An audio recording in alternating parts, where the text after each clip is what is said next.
কত বড় সাহস!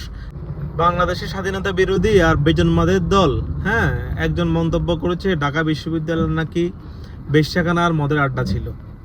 তা আসলে এই বেজন্মাদের কথা আর কি বলবো, এরা তো আসলে বেজন্মা, এটা তো তারা 1971 সাল থেকে প্রমাণ দিয়ে আসতেছে।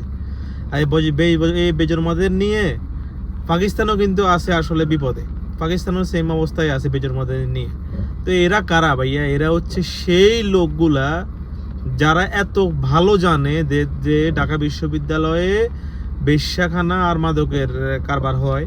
তো এই জিনিসগুলা তারা কীভাবে জানে? সবচেয়ে ভালো এর কারণ হচ্ছে কারণ সাবেক ছাত্রলীগ ছিল, সাবেক আওয়ামী লীগ ছিল এই কুকুরছানাগুলা। হ্যাঁ, এরা আওয়ামী লীগের লঙ্গির তলা থেকে হেলমেট বাহিনী হয়ে, লুচ্চা বাহিনী হয়ে, গুন্ডা বাহিনী হয়ে এরা ওদিন কাজ করেছে। এখন মুখোশ লাগাইছে, দাঁড়িয়ে লাগিয়েছে।